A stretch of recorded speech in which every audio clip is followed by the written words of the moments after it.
Paul Fotenauer, and welcome to Frontiers, where we showcase UC Davis research that helps us understand and live in a changing world. With 1.4 billion followers, Islam is the second largest religion in the world, and it's the fastest growing.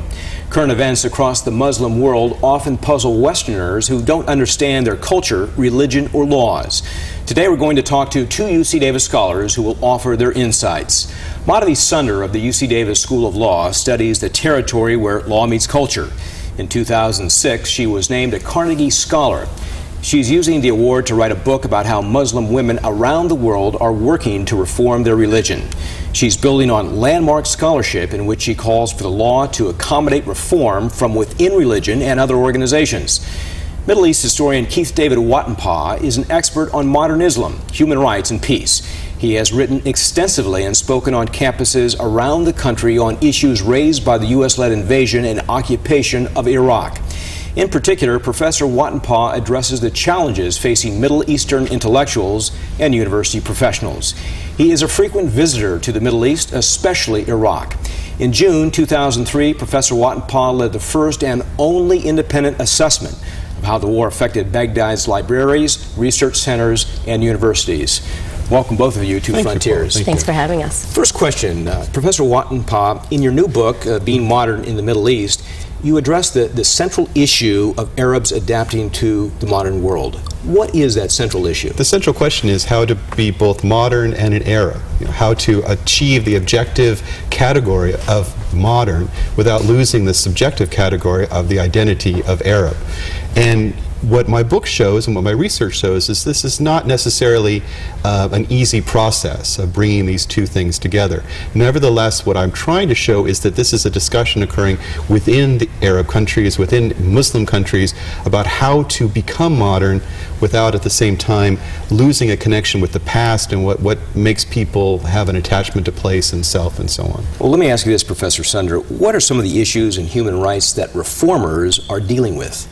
Sure. Well, just to even follow up on what Keith is saying, in this whole issue to reconcile modernity, democracy, freedom, and equality, these universal principles that are often historically equated with the West, but now the idea is how do we reconcile them in Muslim communities? We're seeing one of the most important questions revolving around constitutional law.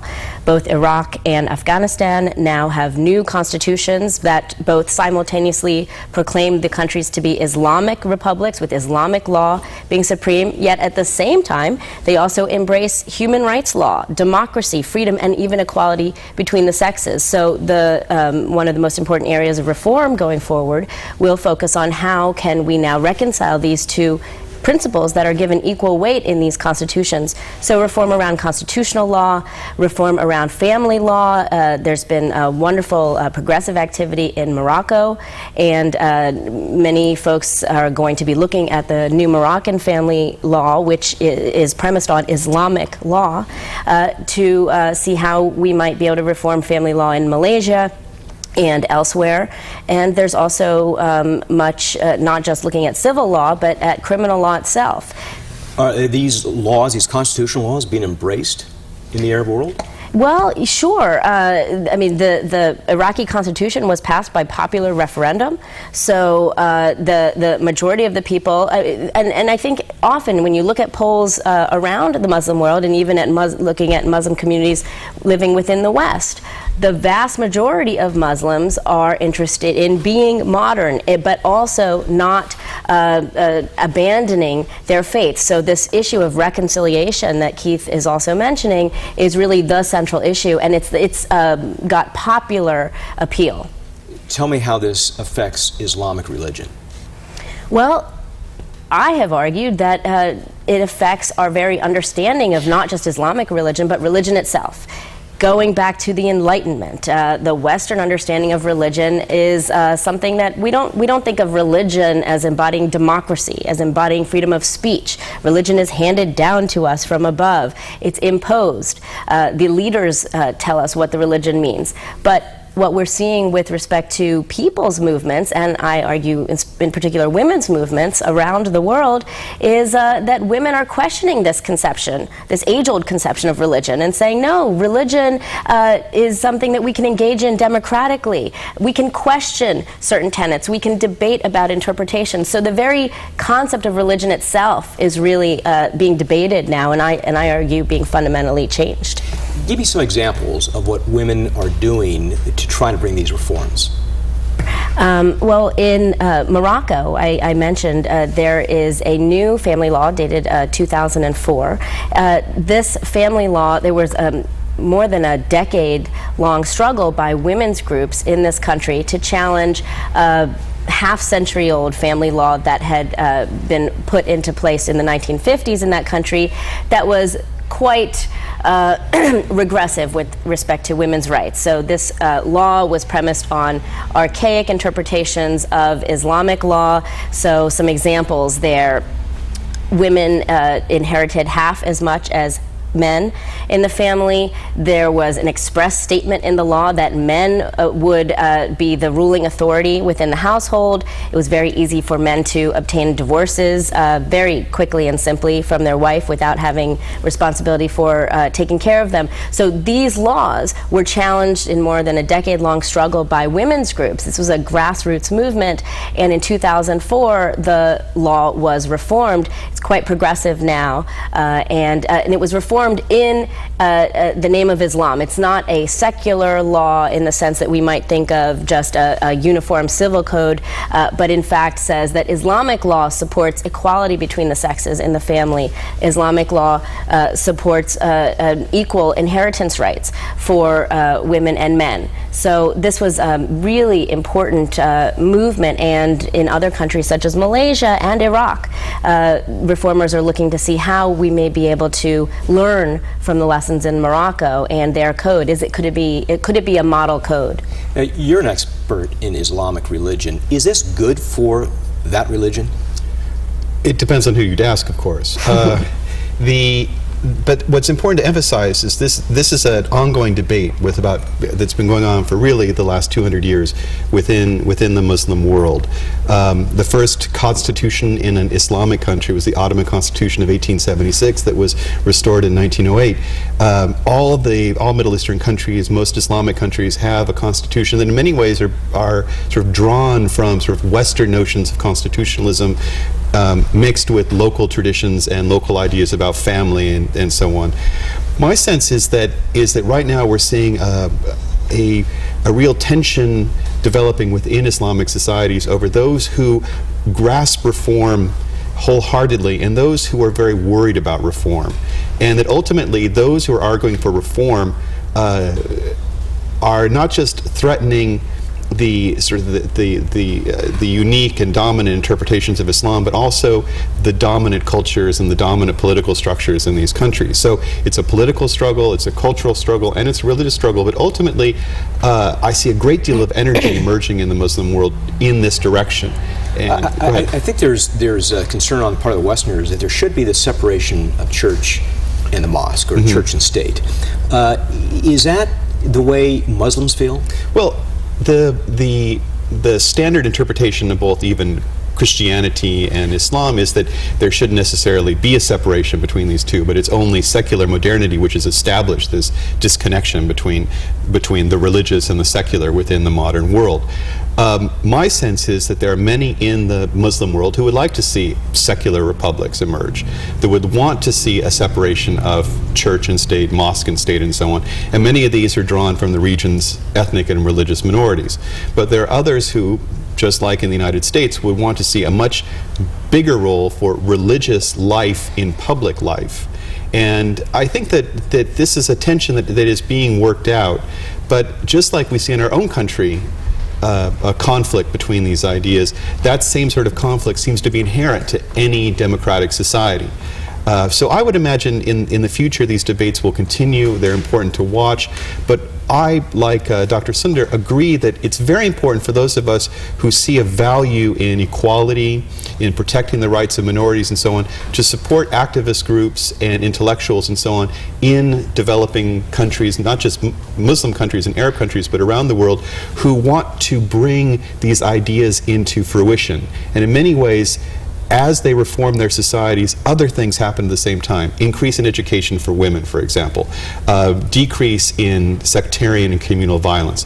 These are sorts of things which lead to progress, which lead to social empowerment, which lead to creating stable, secure states. Professor Sunder, are these reformers risking their lives? Absolutely, they're risking their lives. We read tragic cases every day. Women who were involved in drafting the Iraqi constitution were shot and killed. That's right. And often they are really in danger because there's this notion that they're working with the West and against Islam. And this idea of being foreign, that modern ideas and democratic ideas or egalitarian ideas are foreign, often works against reform.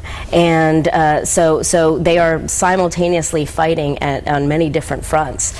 But these Islamic principles have been held by the members of that faith very strongly for years. If these reformers feel there needs to be changes, why don't they just leave the religion and start their own?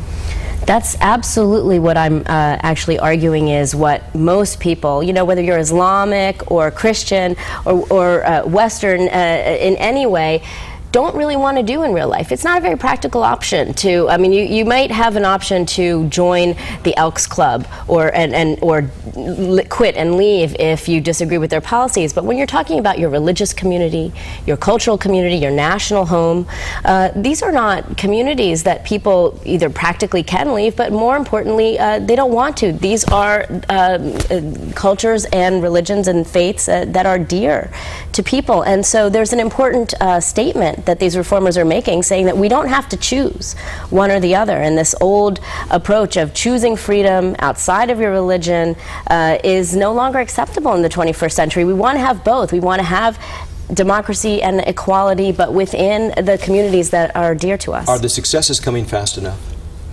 No, frankly. No, I think that especially in the Arab East, we have old-fashioned authoritarian regimes who are now in many ways buttressing themselves by drawing into their sort of nexus of matrix of power Islamic rule. So, yes. So the continuous suppression of women in a place like authoritarian Egypt is not based on sort of secular rules. It's now being based on Muslim ideas and Muslim rules, and it's being justified along those lines. In Iraq, for example, what we're seeing is a support of a traditional elite against a reforming population based on the notion of Islamic practice. And as an Islamic scholar, I find it very hard to sometimes understand where the Islam is in that equation of power, where Islam as a religion is often one that demands that you take care of the poor, that you care for orphans, that you think about society as a whole and not necessarily side for the strong against the weak. Do you agree with that? Yeah, and also in terms of the rise of this Islamic elite in Iraq, and I think Keith alluded to this earlier, we in the West play a part in that. Because we have notions that, okay, they have a new constitution, they are now a fledgling democracy, let the people choose, let the leaders choose, and what should be our role? Should we just stay out and let them choose? But often what we really end up doing is bolstering the views of the elite as and strengthening their claims against the claims of reformers, because we think that, well, often we just think the reformers don't exist. We think women don't have a voice that's different. This is a long-term process. This is something that's been part of American foreign policy for a long time, which is that we value stability over reform. And for a brief period of time, we had a government that said, oh, we want to value reform over stability, but that policy was very poorly formulated and poorly implemented. And so in many ways, we're moving back. Americans in their relationship with the Muslim world are moving back towards the direction of stability over reform. But I think a very important thing to bring up in this is that if we look at a place like Iran, where reform is absolutely needed and really has a great potential for good, the moment the American government says we're in support of the reformers, they lose all authority within society. So we have to play this is a very careful process we have to be engaged in, where if we support people and say this is in America's interest that you reform, they lose. But we need to be able to support them in ways they want to be supported. Well, let me ask you about that. From a Western perspective, what difference does it make if these reforms hold? Well, clearly, these states are now unstable in many regards. These non-reform states are unstable. They're a threat to peace, and to both local peace and international peace, because these states are so authoritarian, they create no middle ground for political dispute within them. So it's either revolution or it's oppression. And as Americans, I've always liked that middle part, which is between revolution and oppression, where politics and debate and so on can happen. People can move forward together.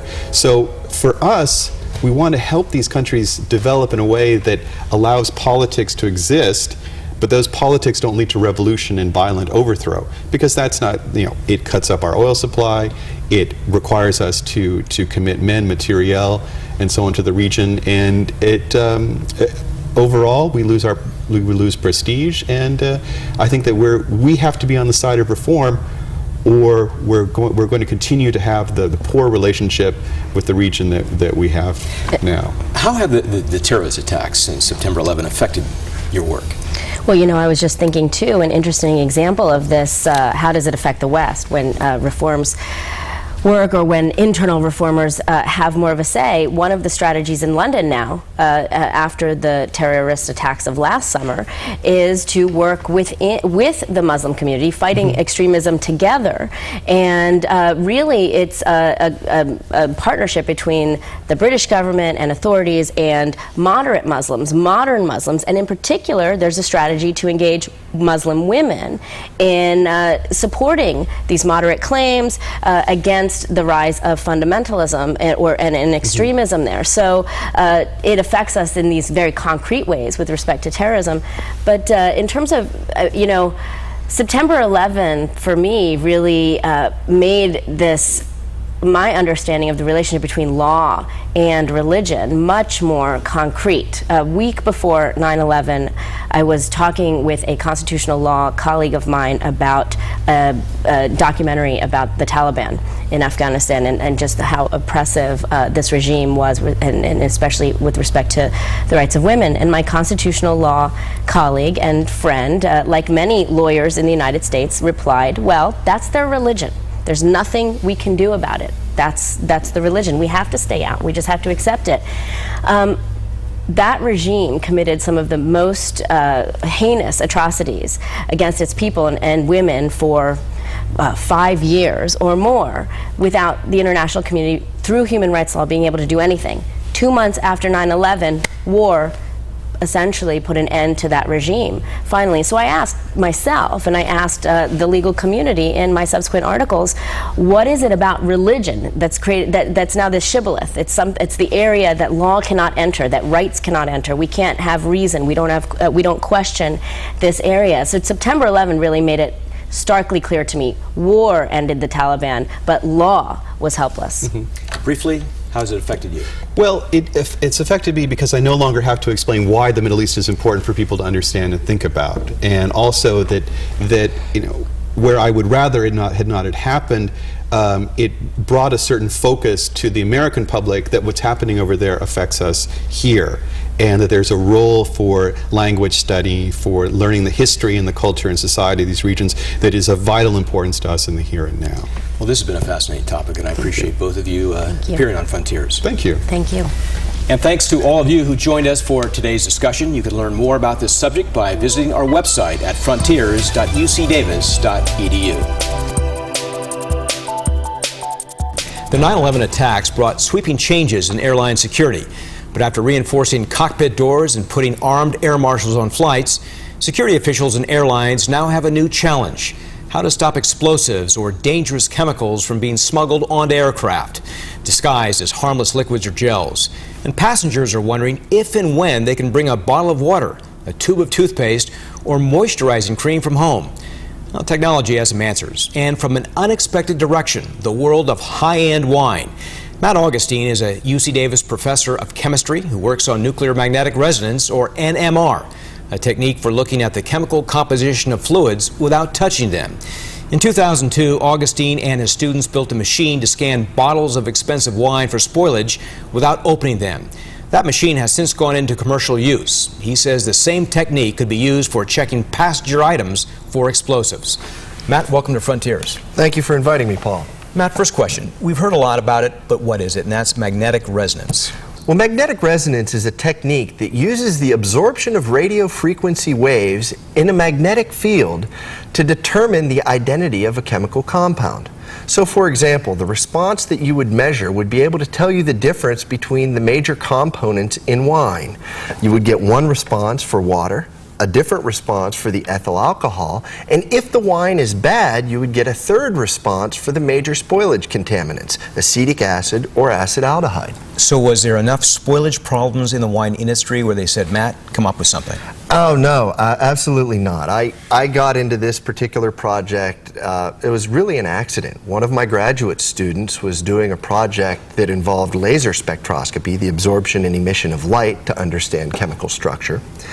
And she was really bored with that experiment and wanted to do something with wine. And I figured, since we're at UC Davis, why not try something with wine? But the difference is that there were a number of different problems that were out there that I really didn't know about or really have the expertise to actually apply my set of tools to those problems.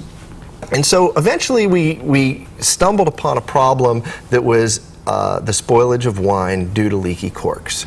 So it sounds like now that you have ability to detect certain chemical structures, and this is where it comes into play with detecting chemicals that can be used to develop bombs. Indeed, indeed. Chemicals that can be used to develop bombs that one might take with them on an airplane. So, for example, the real problem that we study in wine, if you want to think about it from an experimentalist perspective, is basically you have a big background signal, water, ethyl alcohol, and wine, and you want to study a very, very small amount of some spoilage contaminant. Less than 1% of that material is acetic acid or acetaldehyde. In the case of liquids explosives, you have similarities. The similarities are the full bottle of expensive wine is sealed and you can't open it. The person, yourself, say you get onto a plane and you have a bottle of Gatorade, we'd like to know, is that bottle really Gatorade or is it gasoline or something explosive?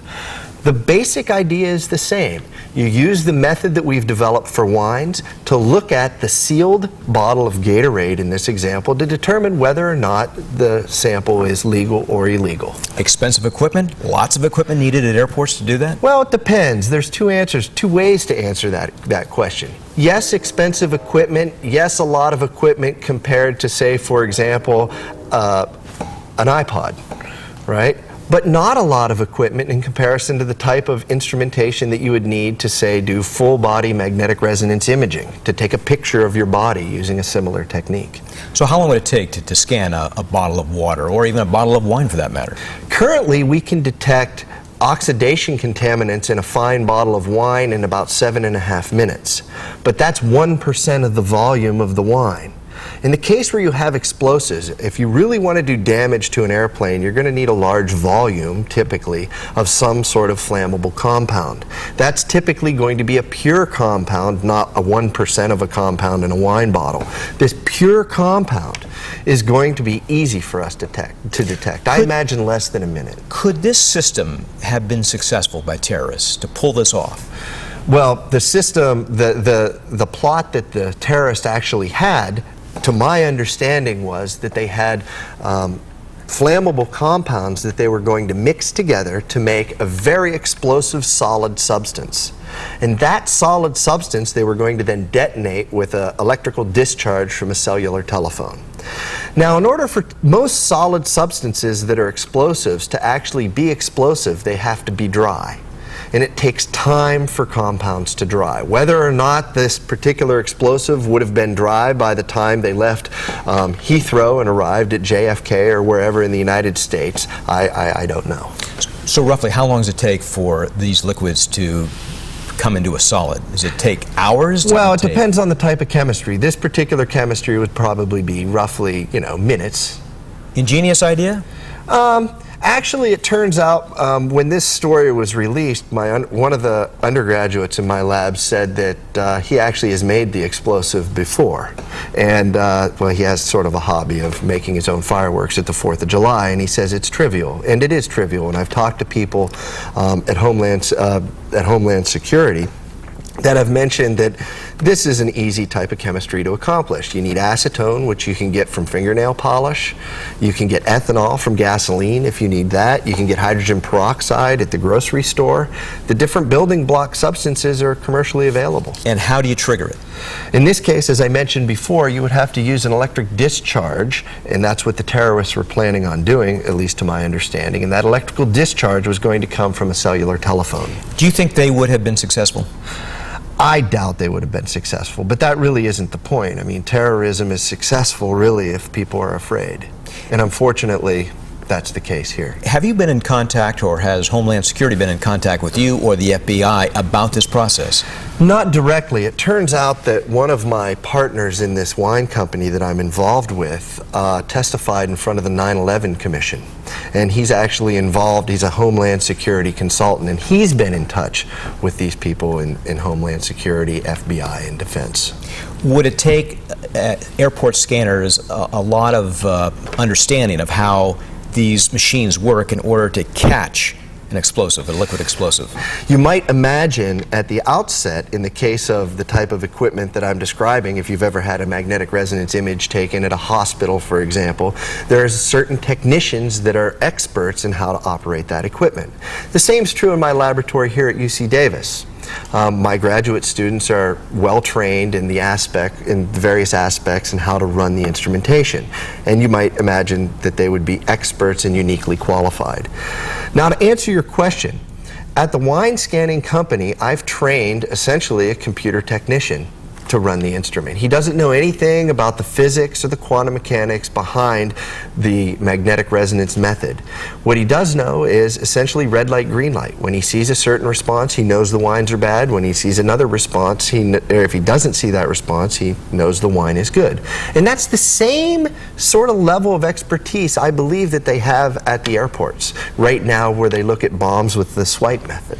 So, Matt, you think that this is realistic, that we could see these kinds of machines at airports in the near future? Absolutely. Because, well, for a couple of different reasons. One is it's the only analytical method that I currently know of that can give you the chemical makeup of a particular substance if it's in a closed sealed container.